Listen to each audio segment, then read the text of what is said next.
moment you're not feeling worry and anxiety. And similarly with guilt and shame, these are emotions of the past. So any hobby, anything that keeps you in the present moment, In the I present, would say yeah. do more of that. Yeah. Leena Thadani, who's a healer, and she's also a business genie. She is actually someone who's very unique because she will talk to the consciousness of your business. So when did you first notice that you have special powers, that you can read people, that you're psychic? So as a child, my favorite thing to do was to read books about magic and to do Okay, magic shows for my sister and my younger brother. And this is what I did. right. And then I used to like sort of hear things, see things, and I used to get scared. Like the dark really used to scare me. And I used to tell my mom about it, but she would just like, it's your imagination and, don't watch horror movies and stuff like that. So I think I sort of suppressed it. So I think as a child, I did have like superpowers, as you would call it. But I think I repressed it and suppressed it. And then in 2006, I sort of felt this like invisible hand pushing me to paint. And I didn't know anything about painting. And I just started painting. And I think a lot of my abilities opened up through my artwork because I Interesting. was painting unusual stuff. So it was almost like I'd stepped into like a different version of myself. Mm-hmm. So it was almost like that, like I knew what I was doing, but I didn't really know. Okay. And then in 2016, I had like a full-blown awakening. So I wouldn't say it was like almost like a rude awakening, because you just sort of wake up and you don't know what's happening to you. And so there was like a lot of confusion because I was hearing stuff, seeing stuff, talking to different beings. I had like angels coming in. I was reading people's thoughts and emotions. Like we'd go to a restaurant and I would know what my friends wanted to order before they could order it. Oh, goodness. So I had all this crazy stuff happening and I seriously thought I was going insane. And then I started looking into it, and then I started actually getting into healing and reading stuff and going to different classes and meeting different people who also had similar experiences to me. And that's how I got into the whole thing. What is consciousness to you? So consciousness to me is the form of all substance. It is actually this creative force that we are directing with our thoughts and emotions. And we are actually creating our reality with this. And we've never been taught this. And even I was never taught this. It's just that when I started observing myself, I started observing myself so closely, like a cockroach under a microscope, literally, right? Right. And then I would notice that, okay, I'm having this thought and this is how it's getting created for me. Okay. And then I started noticing that the thought was getting created, but the experience of that was based on what I was feeling. If I had, say, a thought like, I want to go somewhere, Right. but I was feeling like, oh my gosh, I'm not going to get parking and it's going to be a mess and it's going to be, that's exactly what was getting created for me. Like I'd go there and there'd be no parking and somebody would bang into my car.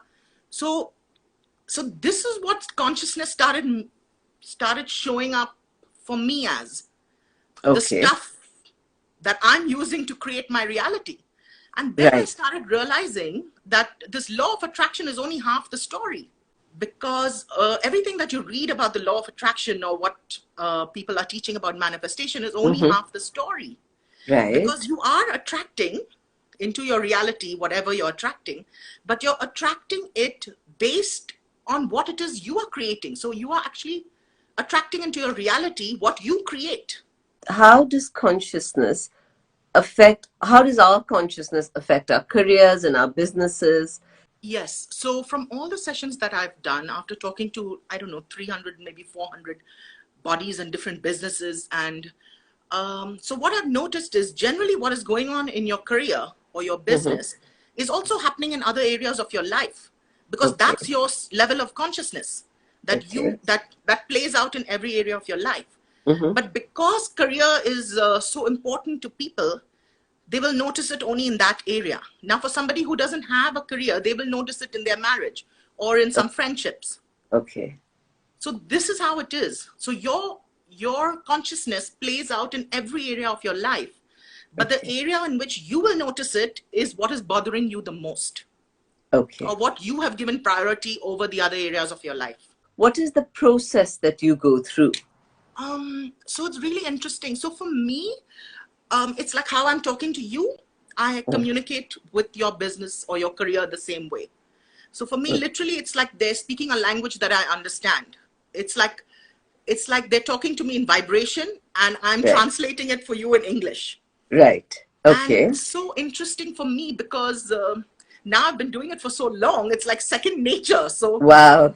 So I still get awed by the answers and the replies that I get, because some of the solutions are beyond my mind. I would never come up, and I'm talking to businesses like stuff that I know nothing about. Like I've done Right. sessions for doctors, I've Right. done sessions for like somebody who had a trucking company, I've done sessions for somebody who had a fintech company, and Mm-hmm. I know nothing about these things, right? So the solutions that come out are super interesting to me. So, say I ask a question and you get the answer as a vibration in your head. No, so I literally feel it in my heart. So it's not even like intuition. I cannot explain this because it's almost it's like a whole language. So it's like how we talk English. It's like that. Right. So, tell me, what kind of progress have people made with their session after their sessions with you? So it depends on whether they follow what their business asks them to do. Okay. So I've had somebody who came to me like for a session, Mm-hmm. and he said he was making like a crore and something a month, and he said my aim is to double it in Mm-hmm. 6 months, and his business said no, go 10x. Oh my and God. and 8 months later he booked another session with me because he said I want to celebrate and do another session with you because I've just crossed the 10 crore mark. Oh my God. And That's amazing. he was one of the few clients who has actually implemented word for word exactly what his business had asked him. Okay. so Oh, so so pretty much he was on that timeline right. where the Oh, wow. outcome was that much. Wow. So that was Incredible. really lovely. Yeah, that was wonderful. And was that just one session? So he's actually done 3 sessions with me over a span of almost 2.5 years. Okay. Yeah. Fascinating. And normally, how many sessions do you recommend people do with you? So my expectancy is that they should benefit from one session, Okay. because there's a lot of energetic change that comes through as well, just from the words that I use and just from the healing frequencies in my voice. Okay. So I never tell anybody you have to do this many sessions for me, because I'm expecting that much change to be created for them in just one session. But Okay. if they feel, or sometimes the business asks for a follow-up session in like 3 4 months or in 6 months or next Mm-hmm. year, so that generally I just ask the business, and sometimes the business says no, not required. So many Right. times women actually want me to do a session with their husbands, and the business says it's not required. Tell us about the healing frequencies you're talking about. You said something about the healing frequencies in your voice when Yeah. you're doing a So session. so there are some of us here on earth Mm-hmm. who are frequency holders, and we are able to hold the higher light frequencies that are coming in, Mm-hmm. and then sort of we just radiate it.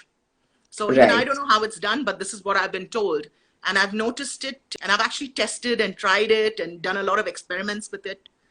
So Okay. it's interesting. Can you give us some tools and techniques? So yeah, I would actually like to share some stuff that I've been doing for myself that's really working. Okay. So Okay. one is balancing both sides of our brain. Mm-hmm. So we're using the logical, analytical side, and we're using like our creative Mm-hmm. brain as well. So this is extremely useful in business because you need actually both. If you don't have good ideas, which is the creativity part, what are you Mm-hmm. going to execute? You're just executing the same old stuff, and then that gets boring. Yes. So to balance out both sides of the brain, there are a couple of things that you can do. One is pranayam, which is Mm-hmm. really helpful, breath Mm-hmm. work. Mm-hmm. But I don't do it all the time because it's painful and it takes time. So what Right. I do is like a shortcut method almost. Mm-hmm. So I'll just sit quietly for 5 minutes, and I just close my eyes and I sort of visualize like a ball of light just Mm-hmm. going from one side of my head to the other, like from the Okay. left side of my brain to the right. And I just sort Okay. of visualize it like almost like a computer game. And I just visualize that ball of light just touching different areas of my brain and just seeing it light up. So Okay. this sort of actually activates new neurons in the brain because I can actually feel it. So I'm not talking from Wow. a scientific medical point of view. I'm talking about what I sense when I do it. And I Okay. can sometimes see my brain lighting up and sometimes I can sense it. So this is Fascinating. something, yes, this is something simple that anybody can do. You can even make your children do it. So you just visualize like a ping pong ball of light going from one side of the brain to the other and touching different areas of the brain. Okay. So that really helps, and you'll see a change in like within 2 days. You'll start having all these ideas being downloaded and stuff. It's fun. You can do it anywhere, right? If you're Mm-hmm. stuck in traffic or you're waiting like for your Uber or something like that, you Yeah. can even do it anywhere. Do you have any advice? Yes, I want to actually say something about money here Mm-hmm. because session after session that I do, people come to me and they're really stressed out about money. And there's this emotional charge that's attached to money. I had a client who, every time I would say the word money, she would actually stop breathing. So there was Oh that my much God. trauma attached to the word money. So I actually want people to play around with different words, like use money. I mean, say the word money, just repeat it. So repeat the word cash, repeat the word dough, like different words for money, and start using the word which has less of an emotional charge for you. So this is something that every person will have to notice for themselves, Okay. and then use the word that will help them the most, which doesn't have that emotional traumatic charge to it. Okay. And another thing about money I would like to tell people is that everybody enjoys it when they're receiving money, but they have these like really negative thoughts about spending money. They always feel like when they spend money, the other person is benefiting. So I just like to tell everybody that when you receive money, it is benefiting you. And when you spend money, enjoy it because that is also benefiting you.